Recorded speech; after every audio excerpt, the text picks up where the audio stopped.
Okay, so while we're still trying to figure out how to go live on YouTube with our IT support, I'm going to go ahead and start recording so that we can be mindful of everyone's time. Again, thank you all for joining our first David T. Howard curriculum talk. Where we have about 40 slides prepared with our leads for the different content areas that are going to share information with everyone. And then from there, we will go into a little bit more detail about just regular everyday information. And then we'll conclude with an opportunity for parents to ask questions and come off mute if you so desire. Please remember that we do have the chat feature and we have multiple people that are co-hosts that can answer questions that were in chat as we continue to go through this process. So today we have with us myself, Principal Hollis. I have Assistant Principal Ms. Willingham. I also have Ms. Scott, who is our sixth grade counselor, our grade level chair for sixth grade, Ms. Jimenez. I have our ELA, English Language Arts, content lead for sixth grade, Ms. Hurt. I have Ms. Jackson, who is a part of the sixth grade math team. She will be going over the different maths. And let me go ahead and take this opportunity to alert the parents that we are going to continue with our current math, which is accelerated 6-7A and on grade level sixth grade math. We will not be offering enhanced sixth grade math at David T. Howard next year. In addition, going back to the slide deck, we have Mr. Daugherty, who's the lead for social studies in sixth grade. And then we have Mr. Ford, who will be giving us information about Earth Systems, which is the on grade level sixth grade science. And I'm sorry, Earth Science. Did I say Earth Science? And Earth Systems, which is a high school course. Okay, so a day in the life as a sixth grader at David T. Howard. We're going to start with our snake schedule. So we do snake through our different core classes throughout the week so that the students don't have the same class in the morning, before, after lunch, or in the afternoon every single day. They get a fresh teacher and we get fresh students in the mornings, and they shift throughout the week. And this is our schedule for this year. And just kind of an idea of what it looks like to snake through the schedule. Every student each day starts in homeroom or advisory classes, and that class is the same every single day, so it doesn't change throughout the week or throughout the year. It is a great point of contact for parents. Each day of the week, we have different things going on in advisory. Mondays and Fridays are personalized learning days, where students get the opportunity to go through a dashboard and create goals for the year. They get to reflect on their performance throughout the year in different classes, as well as on assessments and the MAP test. Tuesdays, Wednesdays, and Thursdays are devoted to SEL, which is our social emotional learning platform and our curriculum, where we explore just what it's kind of like to be in middle school and the social emotional parts of that. We get to have discussions in the classes. We get 3 locker breaks, as we saw on the schedule. Sixth grade gets 3 locker breaks every day, in the morning when they come in, around lunchtime, and in the afternoon before going to connection.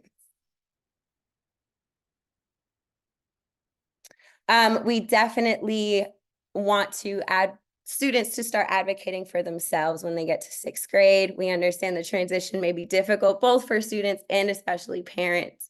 There's 6 classes they have to kind of maintain and organize throughout the year. So a great place for students to look for grades and missing assignments, keep up with what's going on in their classes is Infinite Campus.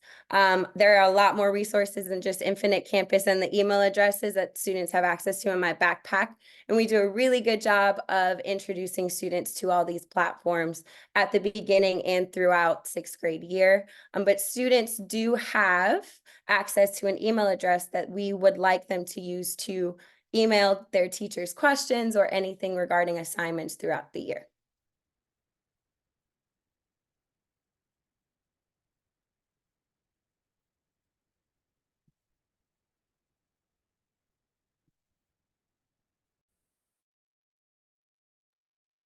And we are a one-to-one school, so each student does receive a device for the school year.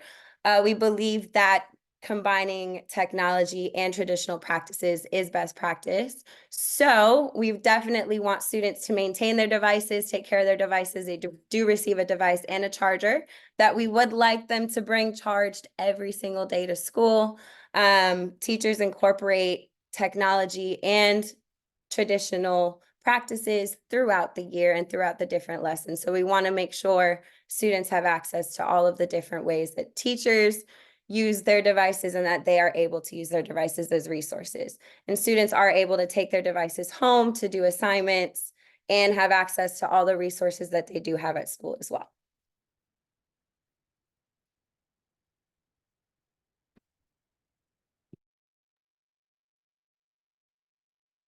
Good afternoon. Good evening, rather. I'm Ms. Hurt, language arts teacher for sixth grade. Our English language arts Georgia standards cover basic ELA, writing, narrative, informational, and argumentative. We do spend a lot of time on writing full-fledged essays, poetry and figurative language, and other types of literary elements. We talk about plot elements, character development, theme, genre, all of the elements that are involved with reading are short pieces, short stories, excerpts from books, and then also nonfiction articles as well. And we focus a lot on vocabulary acquisition because that's usually one of the skills that we need to really pay attention to. The reading expectations are that your children do read some at home. We can't get enough reading in the brief time that we have them on a daily basis. So they should be reading at least 20 minutes or more nightly. Some of it is reading that they just choose a book and enjoy it, and some is specifically for assigned book reports that we have quarterly. Some of our online reading resources are all used with our devices. iExcel, we have Common Lit, ReadWorks, News ELA, the Amplify Library, and what happened?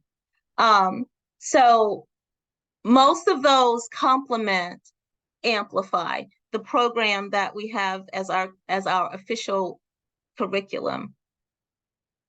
You can go ahead. You got to.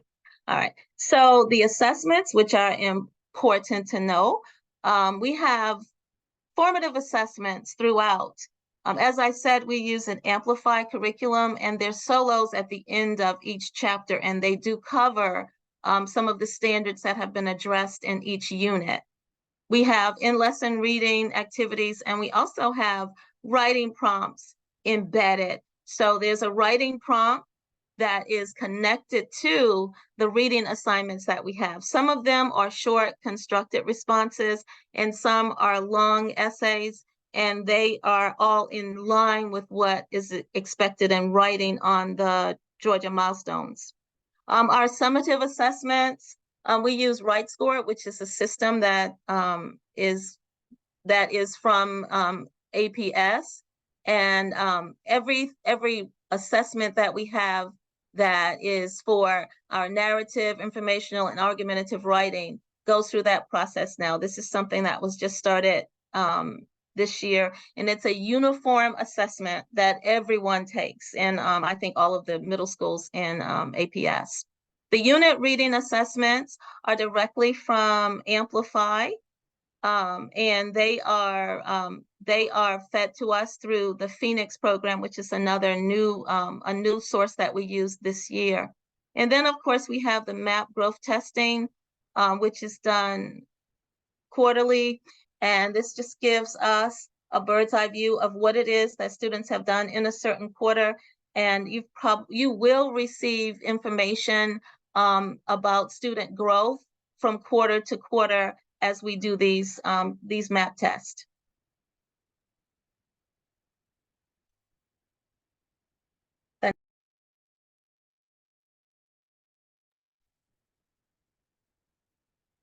So this is just an example of the units that we cover in Amplify. And this is the majority of our time. We have things that are incorporated into this, but these are the basic units. We began with Dahl and narrative, which is a good look at Roald Dahl, someone that most of the students are already familiar with.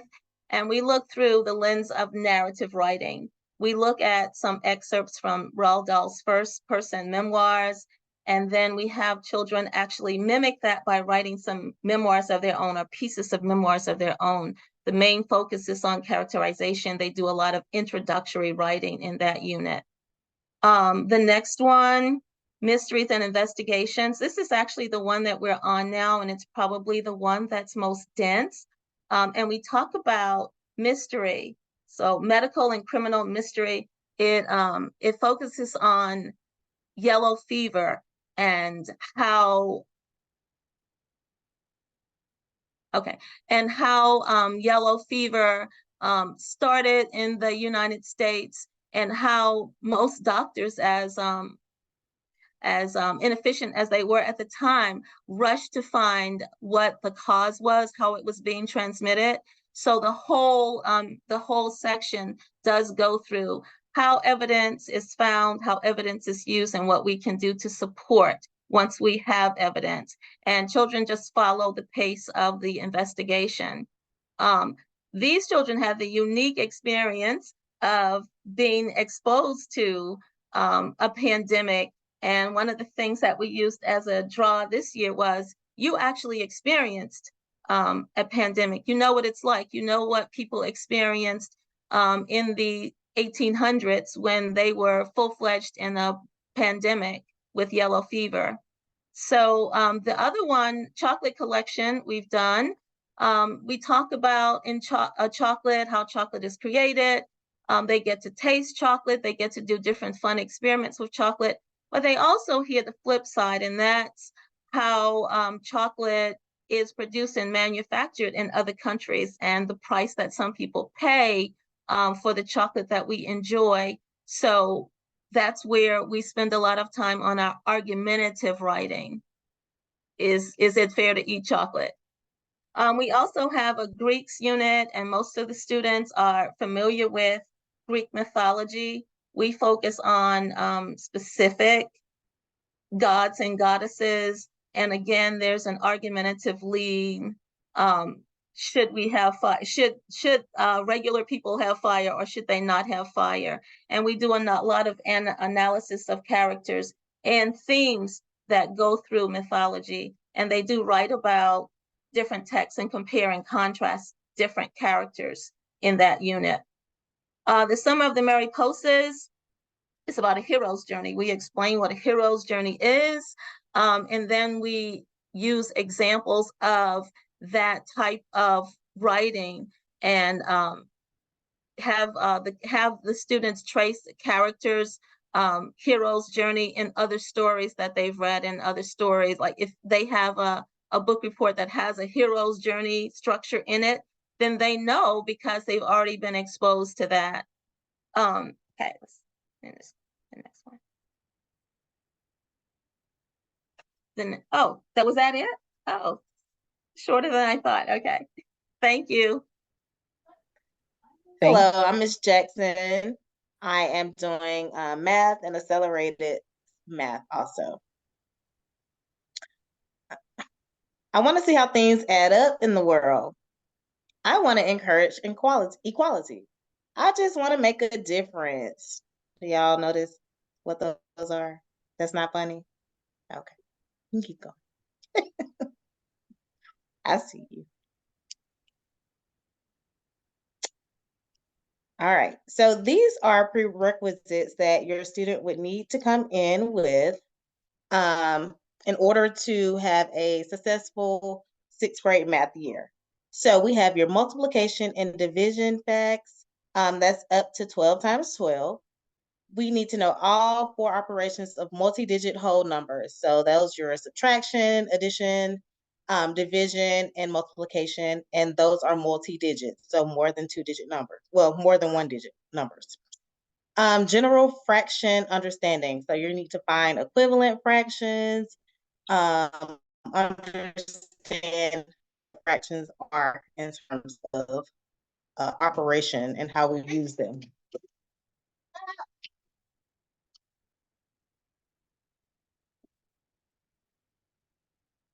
Next slide.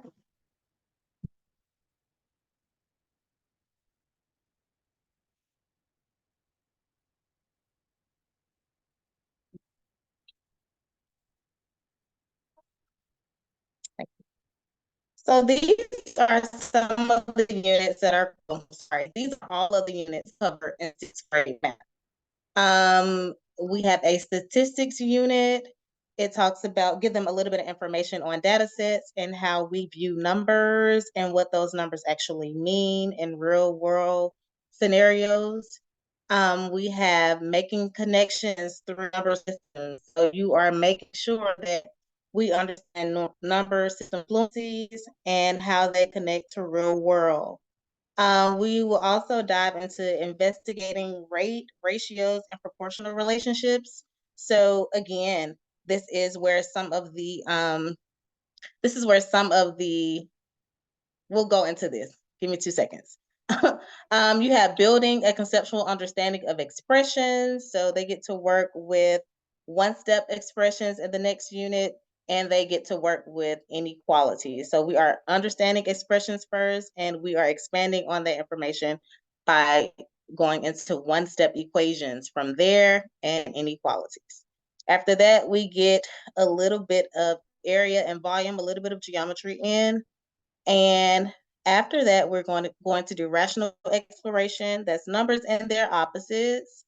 And we're going to end with graphing rational numbers. So if you notice, most of the units build on the other or the previous unit.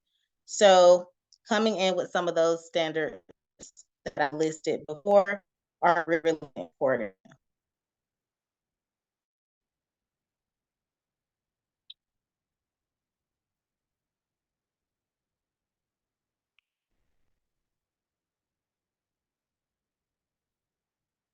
We can go to the next slide.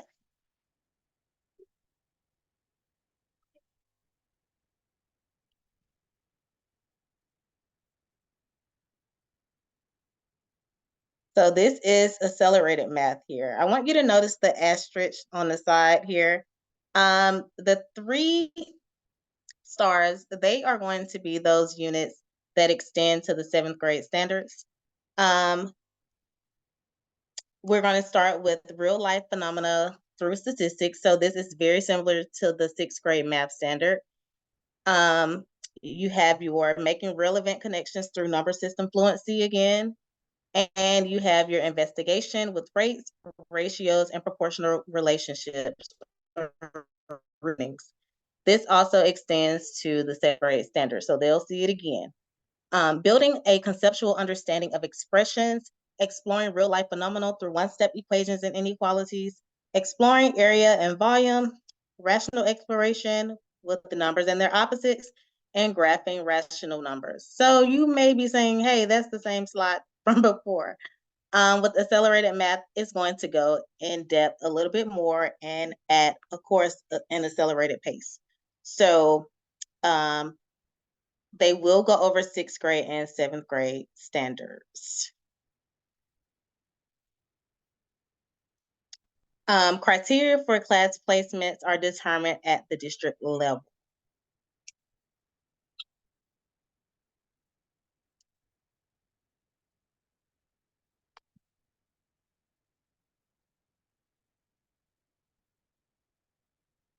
Assessments. Students are assessed in math each week. So each week we have some form of checking your students' understanding, checking to make sure we are, checking your students' understanding and checking to make sure we are all on the same pace and ready for your summative assessments. So your formative assessments are daily checks. Those are homeworks. They get those on a weekly basis. You have your common formative assessments. That is a way that we monitor how we're doing. It's like a snapshot in real time. And we have class activities and exit tickets. So throughout the week, these are things that you are expected to hear your students mention and hear them talk about. And this is a way that we are gauging and monitoring their progress prior to your quizzes, your unit tests, and your MAP growth assessments.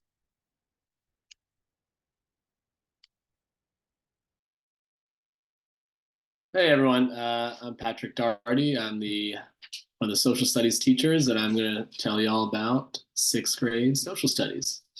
As you see here, the regions of the world that the kids learn in 6th grade is Europe, Latin America, Canada, and Australia. And then when they go to 7th grade, they'll learn about Africa, Asia, and the Middle East. And then in 8th grade social studies, they will learn Georgia history, and that's kind of US history with a Georgia lens. So by the end of middle school, they've kind of traveled the globe and gotten a bit about different parts of the world going into high school. All right.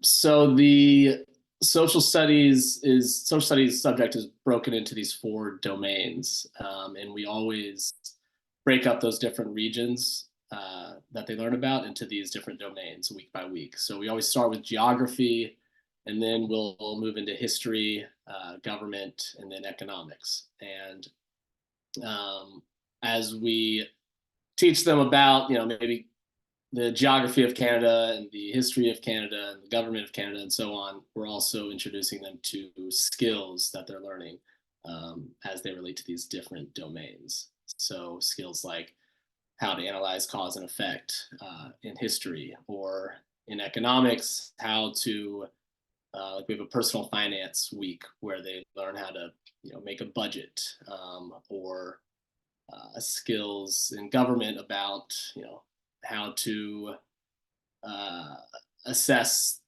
how democratic or autocratic a country is. So yeah, this is how each unit progresses region to region and then through these different domains here.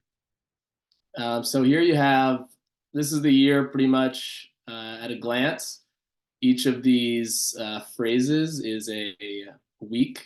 And so we have 4 quarters, and we have all these different weeks, these different topics that students learn. And the first semester, so the green and the blue columns are more, they're learning about Europe, and they're learning a lot of these technical skills that they then apply at a more kind of fast pace in the second semester. So for instance, we'll teach them about Europe for a while and then move into government terms, economic terms, and kind of have an economics unit. So when we get to Latin America today and we learn about the economics and the economies of Latin America today, they have those skills they learned in the first semester to apply them to a real world situation.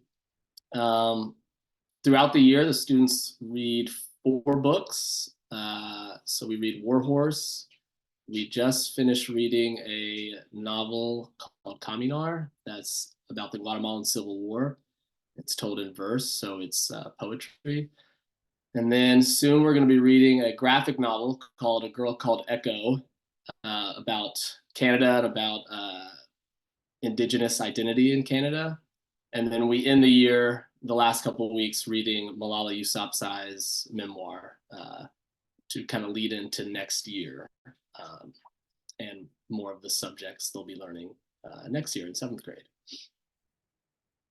And so the next slide shows you the assessments students will get in sixth grade social studies. And go back a few if you could. And so anyways, like the other classes, we are constantly giving them formative assessments. So those are do nows on Nearpod or quizzes or an exit ticket at the end of the class. We do quarterly assessments on all the learning, and that's kind of a more robust platform that can analyze data based on the students' responses. And then also we have weekly homework assignments and just classroom activities and observation during those activities. So we're constantly using all that data to inform how we teach the students and how we group them and how we modify assignments and figure out what works best for the students and how to support them. And so our summative assessments are quizzes and tests usually on Google Forms, and then we do 2 projects a semester. So like last week, we just finished our Caminar book about to cap off our Latin America subject, our Latin America unit, and they did a project about poetry, and they wrote their own poems. They analyzed poems in the book, and so there's a lot of opportunities for connections with other classes, such as science and ELA mostly. So they can apply some of the skills they're learning in their other classes to what they learn in social studies. There was some great projects about they wrote poems about their own identity. They wrote poems about their hopes and dreams. There was a poem titled An Ode to the Pickle, and a student who loves pickles wrote all about that, and I thought it was just wonderful. So it's the type of things we do in sixth grade social studies. And by the end of the year, they have a pretty good dose of these big themes like colonization and economic hardship and how that relates to political extremism, but also really just practical everyday things like personal finance and some of the economic stuff we teach them. So yeah, thanks for listening.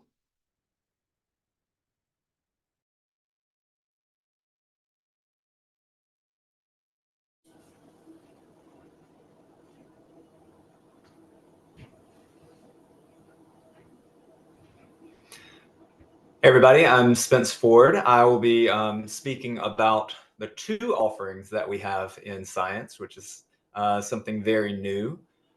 So we don't just have Earth Science in a gifted Earth Science, we have Earth Science, and then our gifted offering is a totally different class. And so I'll talk to you a little bit about, we'll have one slide that'll kind of cover the topics for 6th grade, and then right after that one that'll kind of show Earth systems, and you can hopefully see some similarities and differences there. And then I'll kind of wrap up by talking about what is different about the Earth systems class versus the Earth science class. So we can go to the next slide.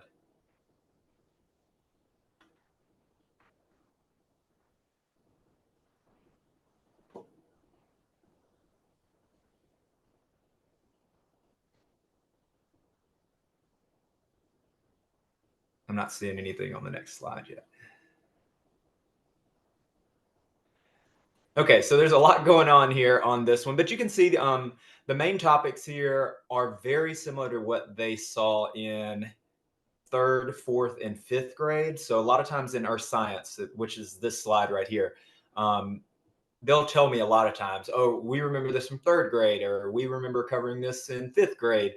And it just is kind of a culmination of those. So we've got meteorology and hydrology, astronomy, oceanography, geology, energy and resources. So it's a broad class. It covers a lot of information. And so let's kind of compare this to Earth systems. So that'll be on the next slide.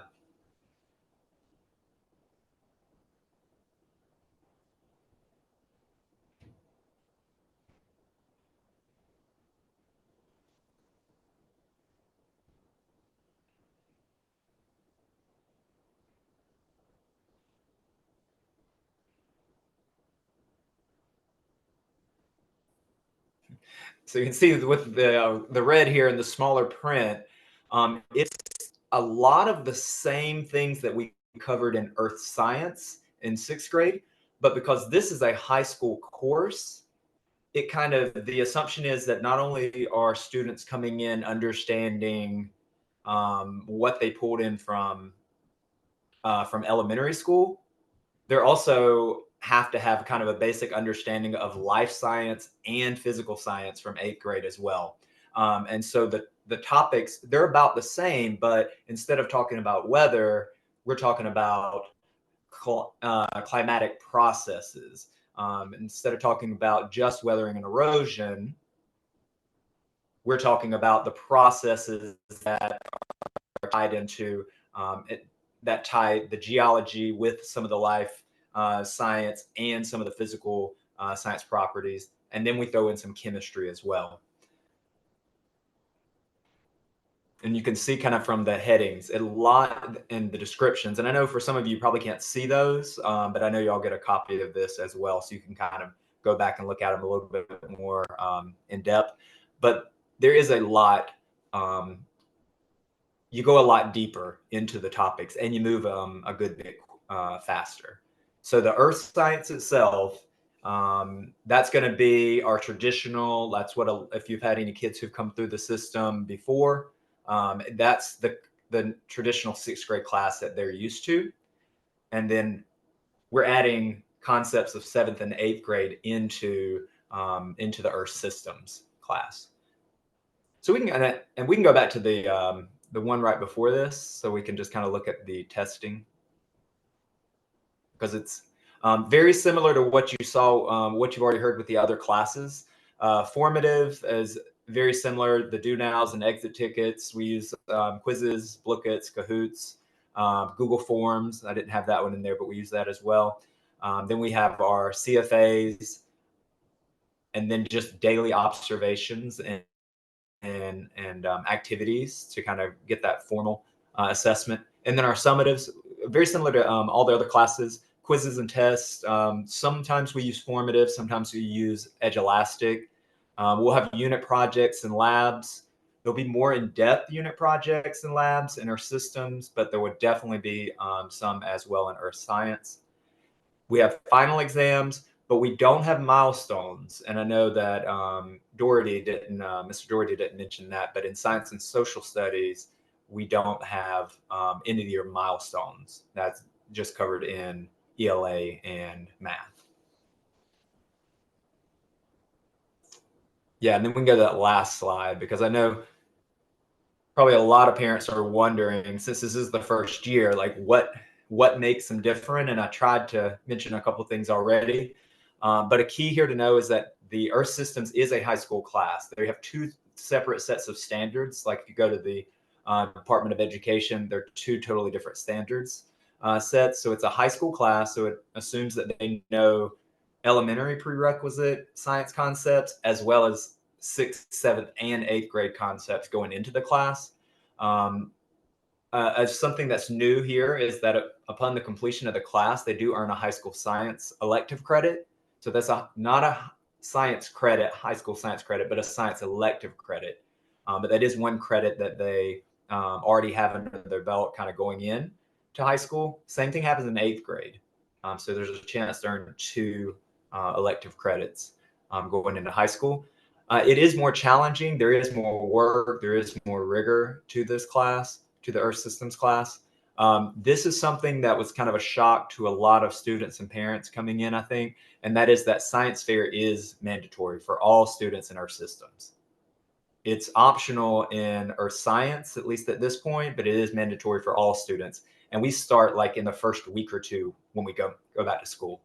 So there's no like breathing room. You just have to start, and we don't have control over that. That's based off of when the district, the state, and the national science fairs are. And then very much, you've got to be able to critically think. There's a lot of self-paced and directive learning that is necessary to be successful in Earth Systems. I think that is all for me, but if you want to put anything in the chat, if I can answer or I can answer questions later, I'd be glad to do so.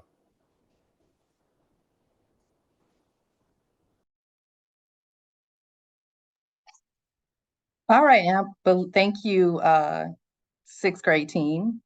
And we do see questions. We'll come back though.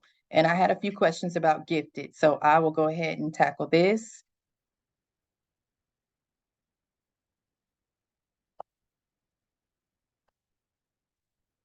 All gifted students will receive at least 2 gifted or GATE classes. Accelerated math and high school earth systems counts as a GATE class. Although technically I do want to say they are not identified as GATE classes, but if your student is a GATE student and has one or two of these classes, they will count towards your GATE classes. With the exception of accelerated math and high school earth systems, GATE classes are not accelerated or advanced class. All classes will implement Georgia Standards of Excellence. In addition, classes will differentiate for gifted learners using the APS Gifted and Talented Program instructional standards. For example, creative problem solving, advanced communication skills, global citizenship, higher order thinking skills, and social emotional learning. Gifted model used in secondary is within the context of the content area. So we do not pull out for gifted at the secondary level. Big change from elementary.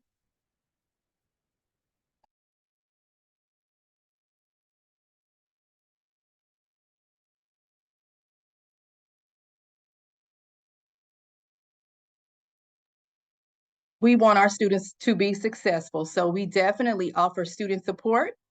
If you're a current student or if you need support with a 504 or SST, we do have our 504 MTSS specialist, Ms. Rhonda Hudson. This is her email. She is not on tonight, but you can reach her via email. And I do believe that she will be scheduling some transition meetings soon. We have, if your student has an IEP, our CELT, Ms. Patty Marin. She is currently out on maternity leave, so please give her until mid to end April if you need to reach out. Also, we have teacher tutorials. All of our teachers offer tutoring, either in the morning or afternoon. And to add to that, if your student can attend any content teacher on the grade levels tutorial, so not necessarily with his or her teacher. And paper tutorial, that's free online tutorial service available 24 hours per day for all APS students.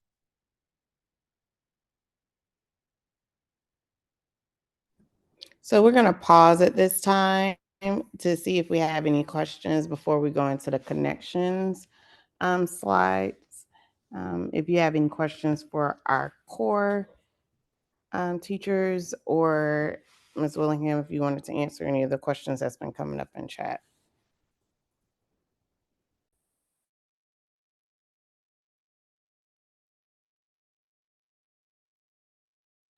Forgot to take myself off mute. Zoom, it's been a minute. Sorry, guys. We had a lot of questions about accelerated math. I think Ms. Hollis answered that.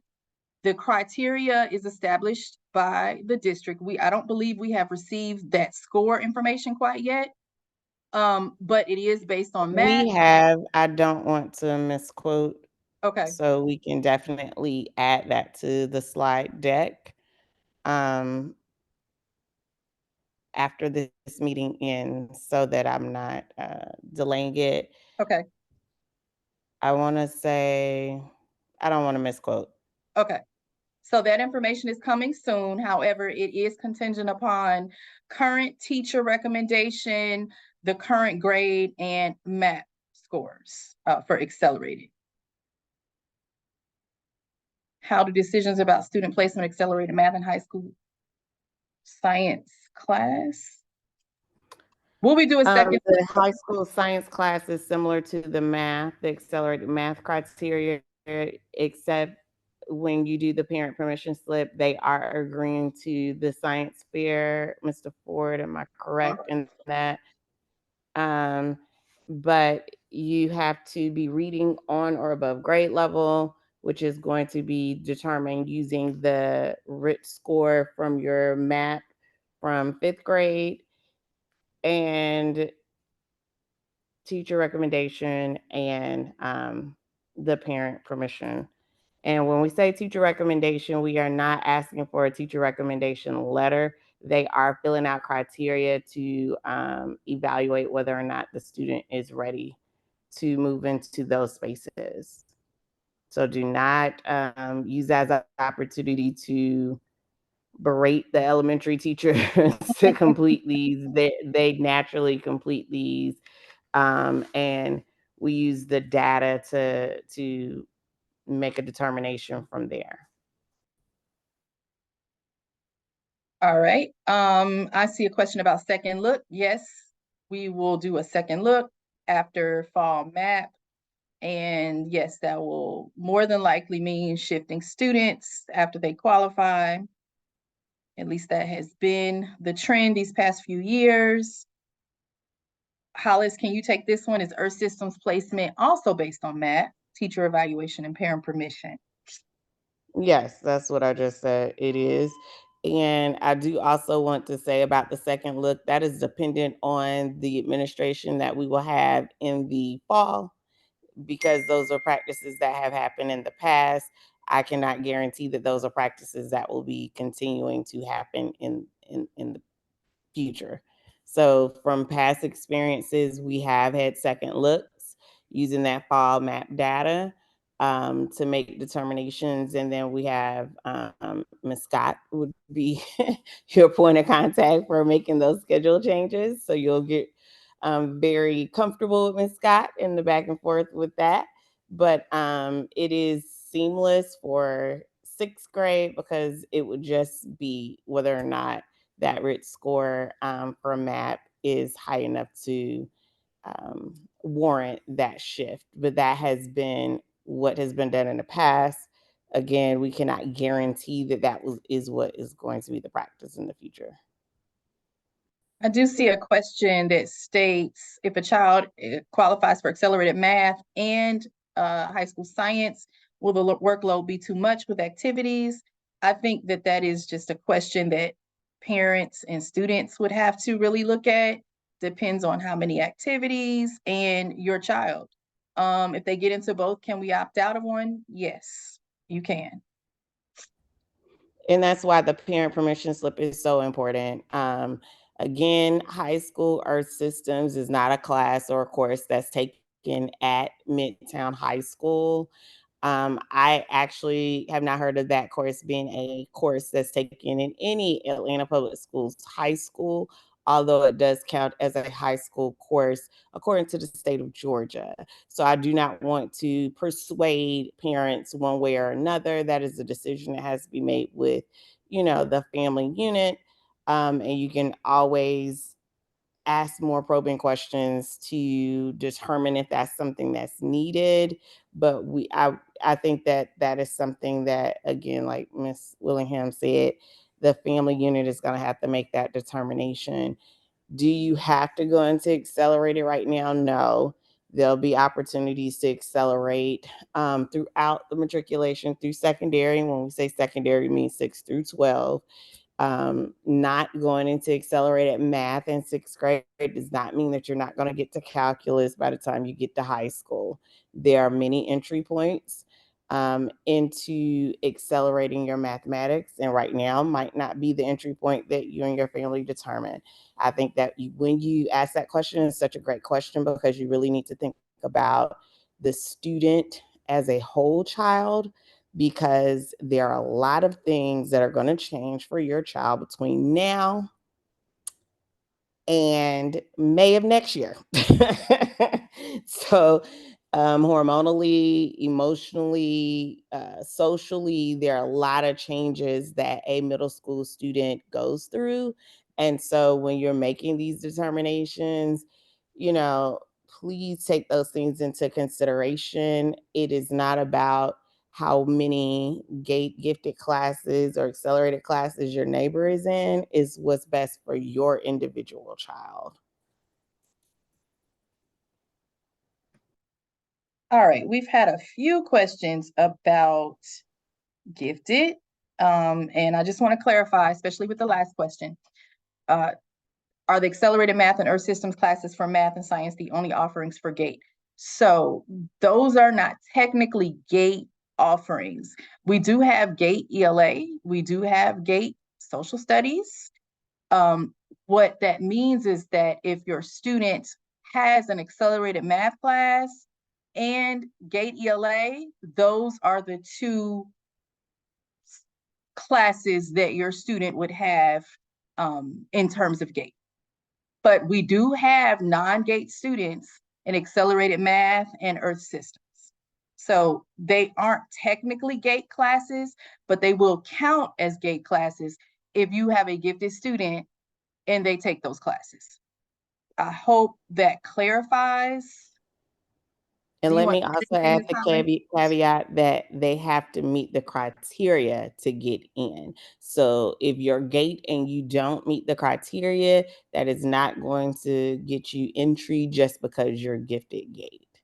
So I want to specify that.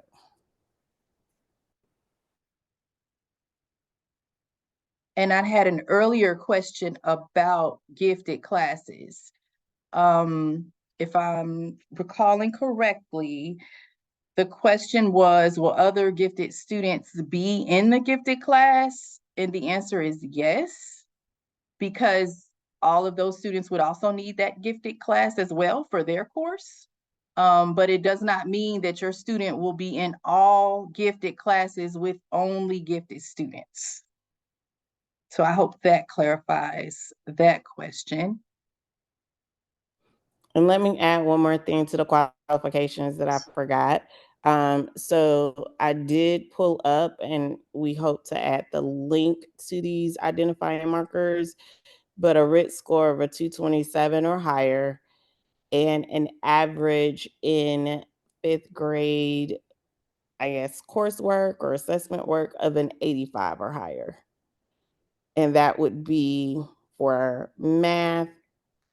And I want to say that's the same for science as far as a Lexile on level and an 85 or higher in science. Ms. Scott, if I'm incorrect, you have permission to correct me while we are with the parents so that we're not giving out misinformation.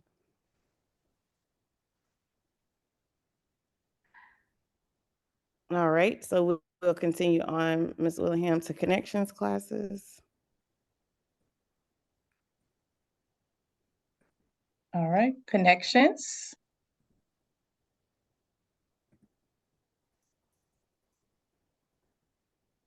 Okay, so we do offer world language at the exploratory level for 6th grade. And the goal is to expose our students. At this current time, students are exposed to 2 languages if they are in foreign language. I believe it's 9 weeks of one and 9 weeks of the other during a semester. Does that sound about right, Ms. Scott? And it's either going to be Spanish and French or Spanish and Latin. Yes, that's correct.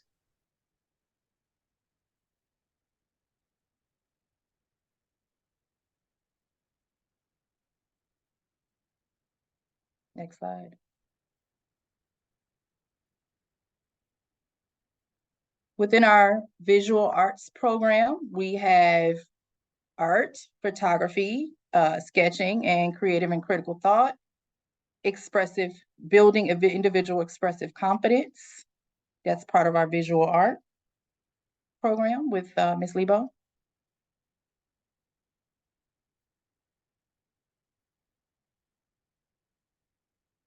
And then, of course, we have our music program starting with orchestra.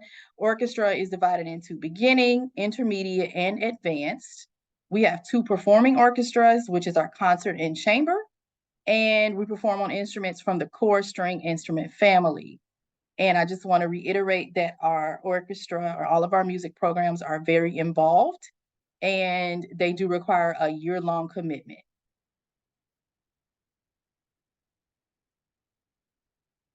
Continuing with fine arts, we have dance and drama.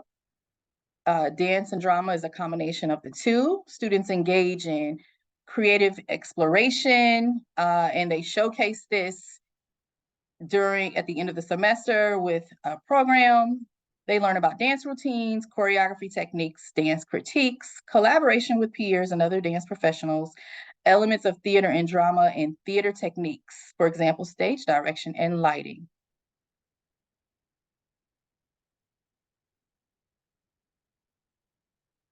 Our chorus department, also very actively involved.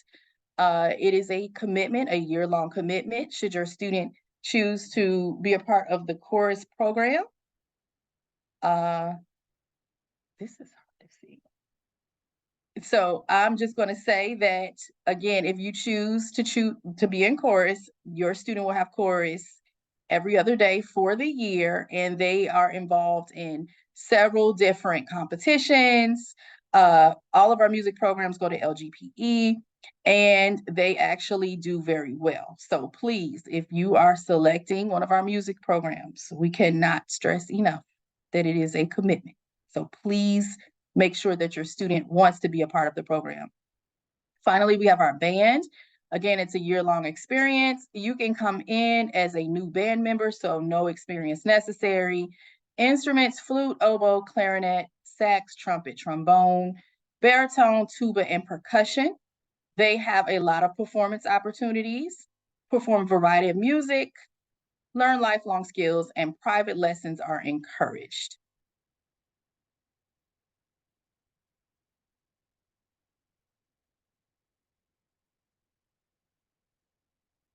Ms. Scott, I'm going to pass this one to you. So we have physical education and some things that those students are learning.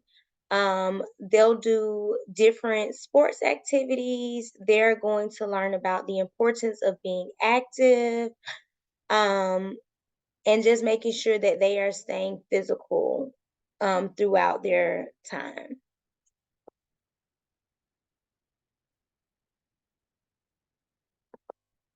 So we have several different school organizations and parent involvement opportunities.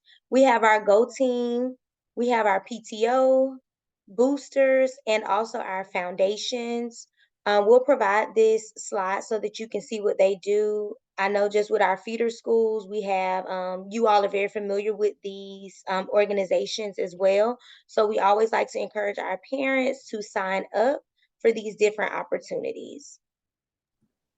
And remember, Go Team, you have to be elected to participate on Go Team.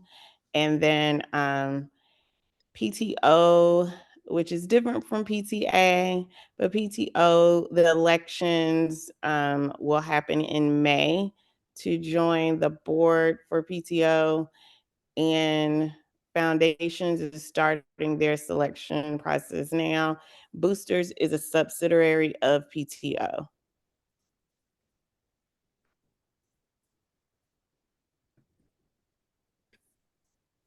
This is our registration slide. So registration for new Howard students, so our rising sixth graders, has already begun. You can go to the Atlanta Public Schools website, and we also have it on our David T. Howard website as well. That way you can go in and provide the necessary documents, because all students coming into sixth grade need to re-register.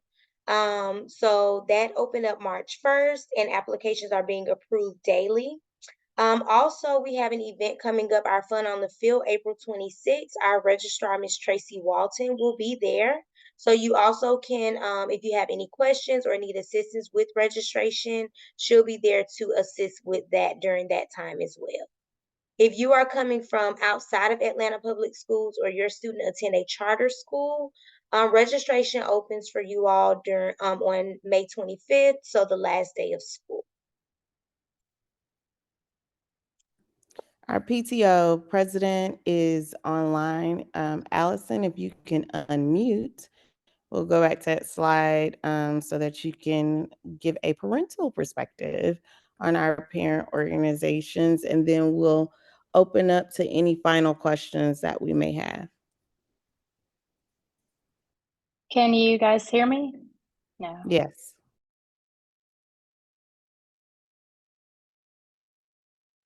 We can't hear you now because you muted after you said that. We can't hear you again. Can you hear me now? Yes. Okay. Sorry, I was just jumping in to say, if anyone, this isn't about PTO. I know tonight's mostly curriculum, but I was here, and if you had questions or you wanted to know about PTO, I put my email in the chat, and I'm happy to talk to anyone about it. That was all.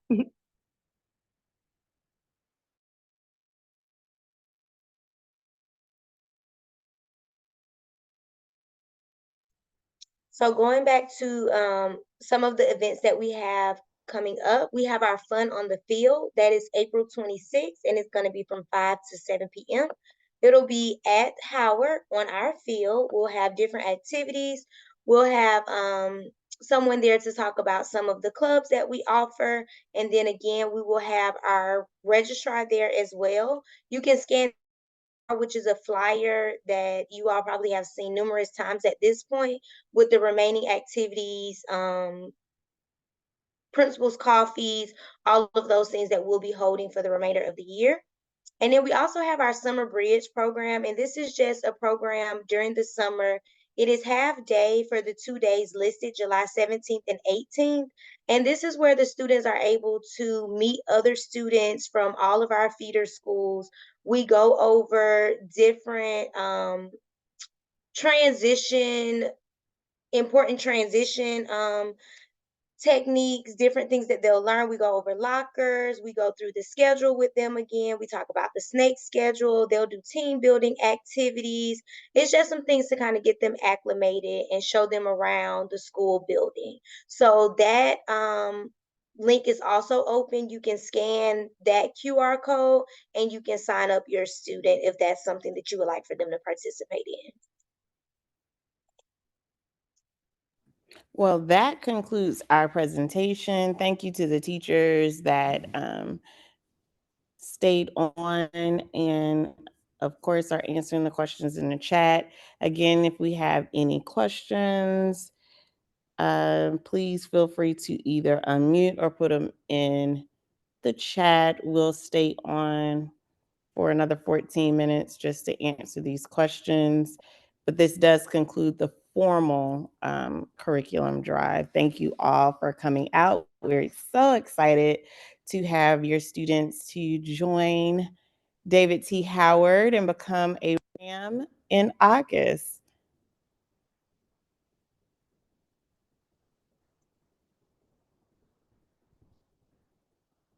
Couple of questions about Summer Bridge. It is not mandatory. We do encourage it. Our current sixth graders that came out last time had a good time. Unfortunately, those are the only dates that we are offering Summer Bridge. Not only did they have a good time, they also felt like they knew the school a little bit more than their friends.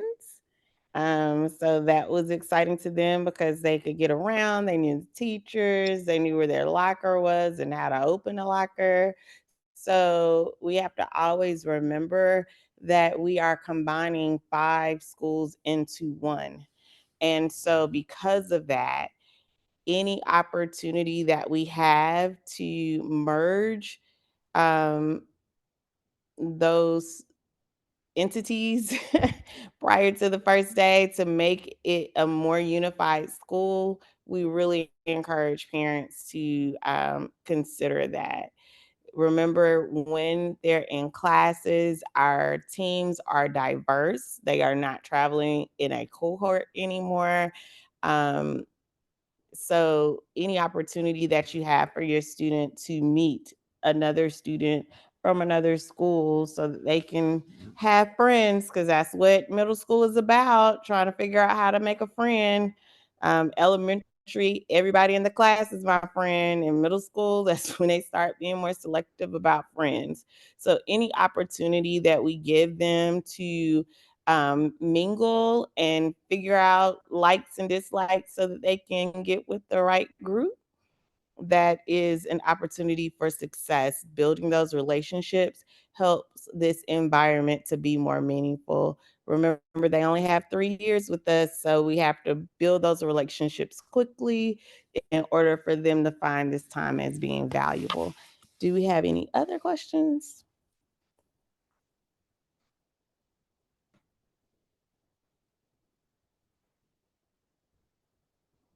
I saw a question regarding how many connections classes the students can choose.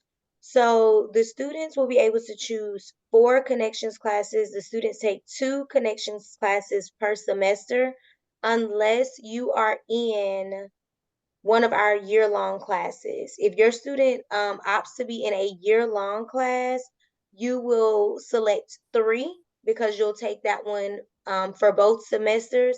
If your student opts in to be in 2 year-long classes, then you'll take 2 because you'll have both of those classes for both semesters. So the connections link was sent out a while ago from the counselors at the feeder schools, where the students were able to select those 4 preferences. And Summer Bridge is the 16th and the 17th.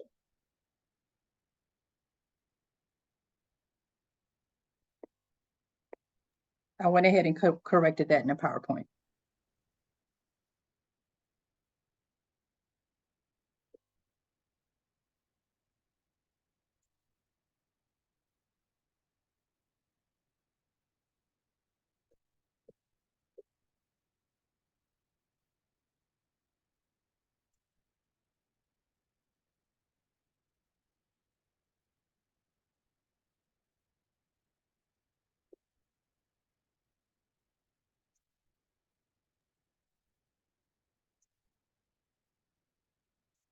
So we do not have an accelerated ELA. We do have gifted ELA. I see someone asked, is there a criteria for accelerated ELA?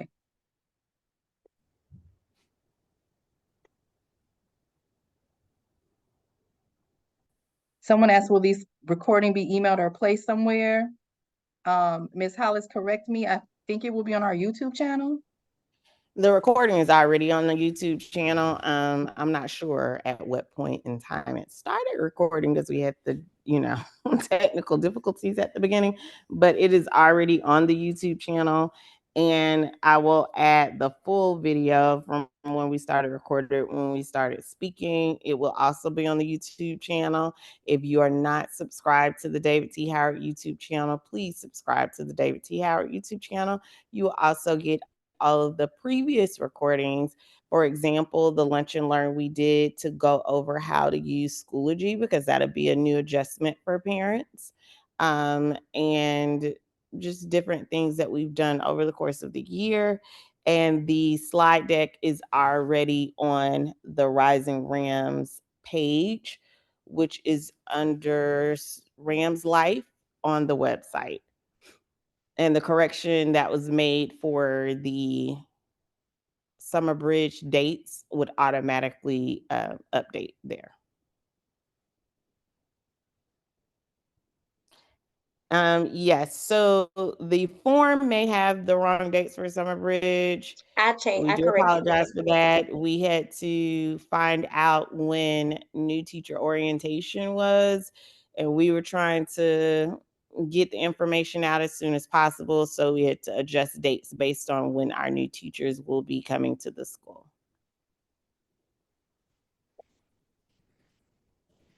So thank you. We will adjust that on the form. Ms. Scott, do you have that information? Yes, it's been adjusted already. Okay. Well, it's been great. My son is excited that you all have kept me entertained. So he had to pause doing his homework tonight. So he got to play outside with the daylight savings time.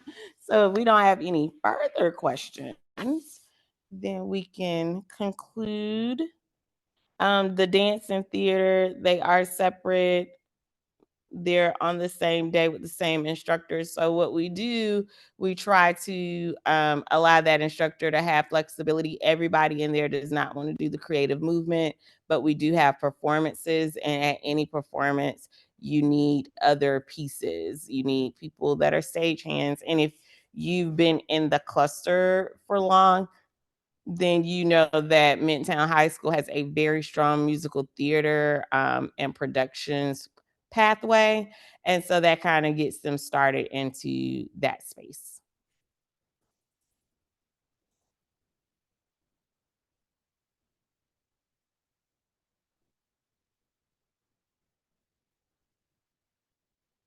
It is not a huge problem if they miss Summer Bridge.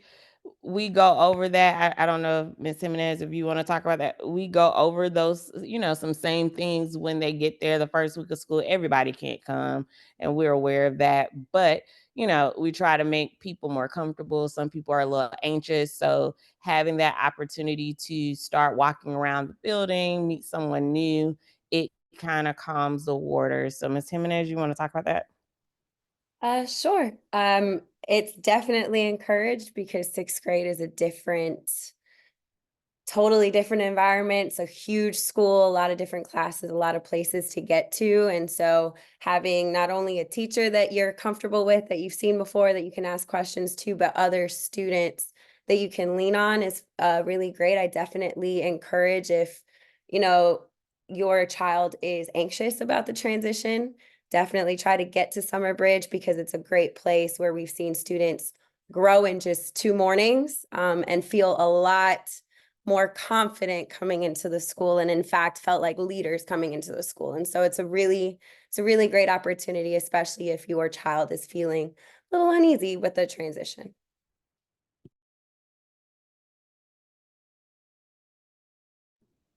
Well, thank you everyone for coming. Thank you to the team. I'm going to stop recording at